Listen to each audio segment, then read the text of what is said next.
What's going on, world? College football fanatic here, and week 5 was something else. Let me talk about Ohio State and Penn State. We all said it'd be a tight ball game, a great ball game at that.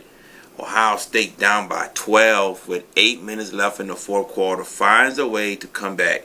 That's a team that knows how to win. When it comes to Penn State, they don't know how to win tight ball games yet. We saw that last year with the Ohio State game.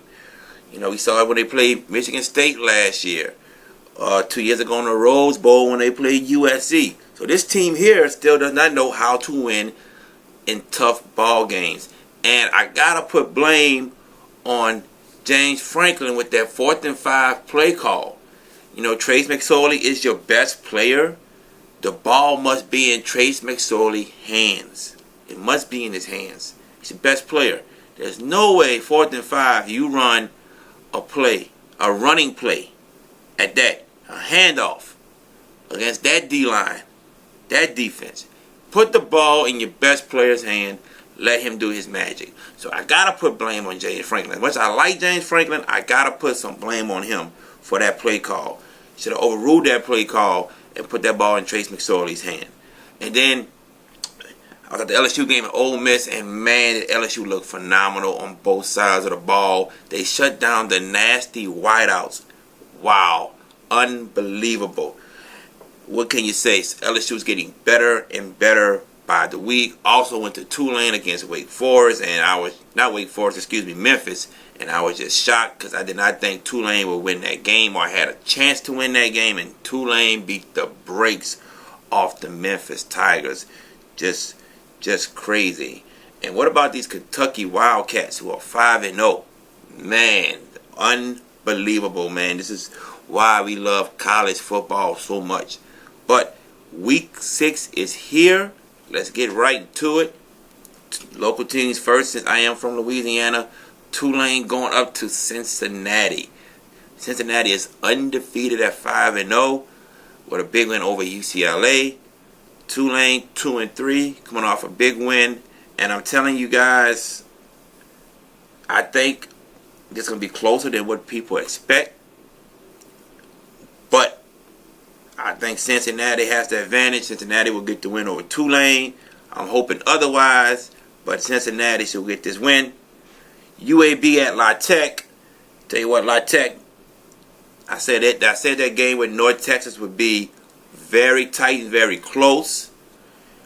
And they came back and won that game after being down, I believe, 21-6, 21-9, something like that. Came back and won that game. It's a team that, fought with LSU tight in their ball game. And I think this will be another tight ball game. UAB is also a pretty good team, also with a winning record, I believe 3-1 also. This is going to be a tight ball game also, but I do see La Tech coming out with the win. The Raging Cajuns of Louisiana Lafayette at Texas State. I think the Raging Cajuns will get this win and go to 2-3. Alabama at Arkansas. I mean, do I really have to say much about this game at all? Do I have to? I mean, Alabama is on another atmosphere right now. You look at them on TV, that is the best team. Okay? Hands down. That's the best looking team in college football. And right now, I don't know if anyone can beat them. I have teams in mind that might be able to give them a challenge, but still will not win. Alabama will be going to Arkansas, and I'm expecting another first half blowout, to be honest with you. Saban will get his starters in there. Probably have a 42-0 lead at halftime and then get his backups in the game. I mean, just too many weapons on the offensive side of the ball with Tua, Damian Harris, Chris Jacobs, Najee Harris, Ruggs, Devontae Smith, Jerry Jeudy. I mean, what else can I say? It's just too much talent, too much athleticism on Alabama team and defense. Roll Tide. That's all I can say. Florida State at Miami. Hey, we saw Miami on TV against North Carolina. Thursday night, and turnover chain came out big time. Don't you find it crazy that Miami paid over $98,000 for that one turnover chain? That's crazy. But anyway, back to the subject. Florida State got another win. They looked better last week against Louisville and came back and won. Came back and won the game. After being down, I believe, by 20 points, 21 points, they were down. And came back and won against Louisville. So you got to give props to Florida State. Everybody already on Willie Taggart case, and I say just give it some time. Please give it some time. You got to be patient. You got to get his system in. So just be patient. I think Willie Taggart eventually is going to get the job done at Florida State. I like Willie Taggart. So just be patient. I think he's going to get the job done. But the U, when they played North Carolina, the defense showed up with 3 touchdowns. And then Nkosi now at quarterback, and the offense looking so much better now. It looks like they're starting to click on all cylinders compared to when Rozier was in. So Miami's looking better. And I heard somebody say, what if they had Nkosi in at quarterback against LSU? Going back to that game, they still wouldn't have won. Probably been more competitive. But either way it go, they are starting to pick things up where they should be going towards the right direction. So this game against Florida State, big time rivalry. Florida State will be ready to play, but Florida State does not have enough to beat the Miami Hurricanes. All right, Miami Hurricanes still got a good defense. Manny Diaz, the DC, for that defense, is gonna send his blitzes, gonna have his packages ready for Florida State spread attack, and Florida State still learning the system, not ready for what's gonna happen to them come this Saturday against the U. I got the U at least by 17, 20 points over Florida State. Clemson at Wake Forest. Now, we saw Clemson play Syracuse. I did not think that game would have been close, to be honest with you. I did not think that at all.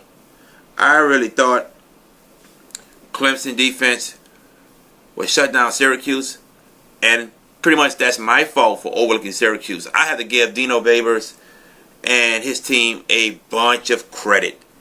I got to say they're a legit team. I had to. And it's a game that they should have won, and they did not win. I have to give them all the credit in the world. They're 4-1, and then they just got to learn to get better from this mishap they had against Clemson. But back to Clemson. This is why Kelly Bryant should have been your starting quarterback this week and going on. Okay? Yes, Trevor Lawrence has come in. He's come in and looked good. And then last week, teams had enough time to prepare for Trevor Lawrence. And Trevor Lawrence did not look himself in this game against Syracuse. Now, I'm not saying he's a bad quarterback. Not at all. He's going to be a star. Trust me. But this is why Kelly Bryant should still be the starting quarterback. He has the experience from last year. Okay? He has brought his team back and won numerous games. This is why Kelly Bryant should have been the quarterback. I don't think Clemson would have been in that hole if Kelly Bryant was playing in that game against Syracuse. Trevor Lawrence got hurt, and then Chase Bryant came in, and he did a good job. But the difference is also this team, Clemson Tigers, the experience they have on that team, knowing how to rally, knowing how to come back and win a game, knowing how to continue to fight. That's what won the game for them. Okay? That team there, with their chemistry all together, fought and won that game. That's it. The experience of knowing how to win late in games. Clemson Tigers. Okay? Now, they're going to play Wake Forest. Sam Hartman is a phenomenal quarterback for Wake Forest. The true freshman is good. But as you saw in the Notre Dame game when they got beat pretty bad, I think you're going to see the same thing this weekend by the Clemson Tigers. I think there's just too much talent, and it's going to overwhelm the Wake Forest Demon Deacons. Clemson Tigers with the win this weekend. Oh, the Red River Shootout. Oklahoma, Texas, 2 ranked teams, and it feels good to say that, in my opinion, there are 3 teams in the Big 12 that could probably contend to get into the college football playoffs. Oklahoma, Texas, and West Virginia. Kyler Murray right now, to me, should be number one in all Heisman standings. I'm telling you, man, this guy here is phenomenal. You know, last week, 7 touchdowns, 6 of them were passing touchdowns. I mean, it's just phenomenal. And then he didn't even start the game because, you know, he was late for practice, one of the practices. But Kyler Murray with Trey Sermon, Hollywood, Goodwin, and you got CeeDee Lamb. He has weapons. He has weapons, and this will be the most weapons that the Texas defense will see so far this year. Okay? But, on the other hand, the Texas Longhorns have been playing phenomenal since their loss to Maryland. They have beaten 2 ranked teams in USC and in TCU. So they beat 2 ranked teams, okay? Both of those teams they beat at home. They played a good, tough Kansas State team and won 19-14 on the road. So that's a big road win for Texas. So Texas has been in some tight ball games. But at the end of the day, it's going to be a close game. Close game. But some type of way, Kyler Murray finds a way to keep Oklahoma undefeated. Now, Oklahoma defense needs to tighten up. It's too loose. Too many big plays happening. You know, we saw that against Army. We saw Baylor come out and be able to go down the field. Okay? So, Texas will be able to move the ball on their defense. But like I said, I think Kyler Murray finds a way to get Oklahoma to win against the Texas Longhorns in the Red River Shootout. Kentucky at Texas A&M. Well, like I said, Kentucky is 5-0. And they look good. Do they look legit as a team that can win the SEC East? I say no. I'm not there yet. I'm not there yet. I really believe that more than likely they'll finish in second place. I'll give them that. They'll finish in second place. But this week, Kentucky will get their first loss. This will be the most talented team they will play up until they play Georgia. A&M with Kellen Mond at quarterback. What more can I say? Kellen Mond already has thrown for 1,200 yards with 7 touchdowns. 89 of 148. And I don't know if Kentucky's defense will be able to stop A&M. Now, Kentucky's defense has only allowed 287 yards a game. Okay? But that's against South Carolina, Florida, and Mississippi State that they beat. When Mississippi State ranked number 14, they beat them 28-7. Now, I've never been sold on Mississippi State. And like I said before, I'm not sold on Nick Fitzgerald as the starting quarterback. I've never been impressed. More of a runner, not that great of a passer. And to me, the backup, Keaton Thompson, to me is much better than Nick Fitzgerald. He's a better passer. He also run. He's more elusive. Hey, I can't say anything. Florida went down to Mississippi State and beat them 13-6. 13-6. Which I didn't see Florida doing. But back to this game. This is Kentucky's biggest game against A&M. And even though the defense are allowing 287 yards a game, which is pretty good, they're going into an atmosphere like only a few certain schools. I've been to A&M, and it is something to see. Everybody must go see that stadium. Let's put that on a bucket list. But Kellen Mond, it's going to be too much. Too much. So, Texas A&M gets the win over Kentucky. Notre Dame, Virginia Tech. Virginia Tech lost their quarterback, Josh Jackson, and then went and played Duke, a ranked team in Duke, and beat the Duke Blue Devils. And Virginia Tech are now ranked in the nation again at 24, but they're playing Notre Dame.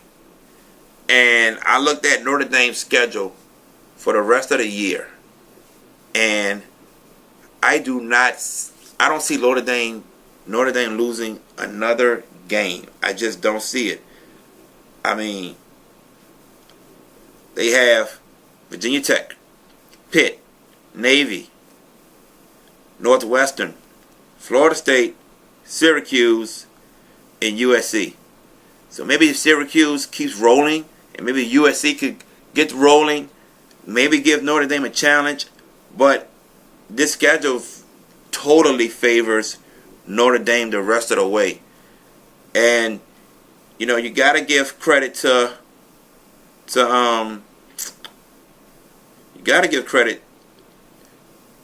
Brian Kelly.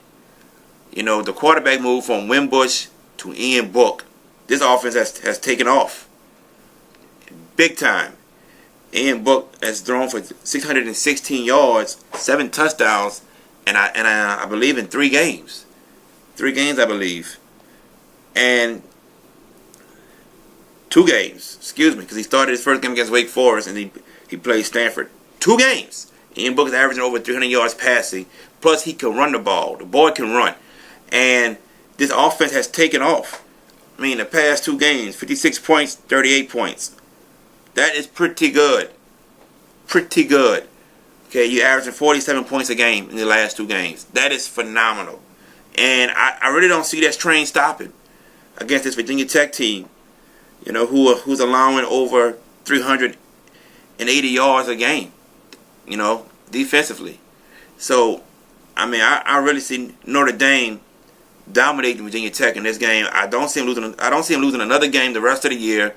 More than likely being a college football playoffs. But Notre Dame will go into Blacksburg and defeat the Virginia Tech Hokies big time. And then now the game I'm most forward looking to, LSU at Florida. And tell you what I saw this past weekend with LSU, I was impressed. Joe Burrow impressed me. He's a game manager. He won't always, you know, shine with stats. But we saw him against Auburn, and he stood in that pocket and made plays late in that ball game to give LSU that win. He looked phenomenal against an Ole Miss, whose Ole Miss defense is, you know, we all know is not that well. They're not good. Okay, let's give him that. But he did look good, and he was running the ball. You know, had a couple fumbles, but he would come back in and bounce back. He did not let that bother him. Joe Burrow, you know, stayed calm. You know, stayed poised, and he looked damn well against Ole Miss. The running game looked good also. LSU's defense, I really was looking forward to the matchup against LSU's DBs and the nasty wideouts from Ole Miss, led by A.J. Brown. Now, I don't know if A.J. Brown was hurt, but he kept going in and out, in and out. And later in the game, he did get hurt, but he came back in. But the whole game is in and out, in and out, in and out. So I don't know if he was hurt. But I tell you what, I was not expecting LSU DBs to shut down the nasty wideouts of Ole Miss the way they did. I was heavily, heavily impressed with that. And now LSU goes to the Florida Gators, you know, another rival for LSU. And I see a lot of people have the Florida Gators picked to defeat the LSU Tigers. And I'm pretty shocked by that. I wouldn't think that, you know, that they would have, you know, the majority vote of beating the LSU Tigers. You know, but this is why we play the game. This is why. But I look at Florida's schedule. They got the win against Mississippi State. They beat a ranked team. But Tennessee, Colorado State lost to ranked Kentucky. Compared to what LSU has played, LSU has played a tougher schedule, better teams, and I just don't see this happening. I think LSU defense will just smother the Florida Gators. You know, you have all of them on Dan Mullen from when he was at Mississippi State, the same offense. You got to watch film on the players and see who does what and this and that. And, One some of the best DBs in the nation playing for LSU. I don't see it happening. And I don't see Florida being able to stop the running game from LSU. And when LSU gets that going, the passing game and the play action game is going to work. So I just don't see it happening. You're starting to see the talent from the wide receivers at LSU with Jamar Chase and Giles and Jefferson. And you're starting to see it now. Okay? Burrow's able to get to the ball, and you're starting to see the talent. I really think LSU will be too much for the Florida Gators to handle. LSU wins this game in Gainesville, and they come back home and get ready for the big matchup against Georgia. So, but other than that, that is all I have for this week. I'll be back next week. Until then, peace.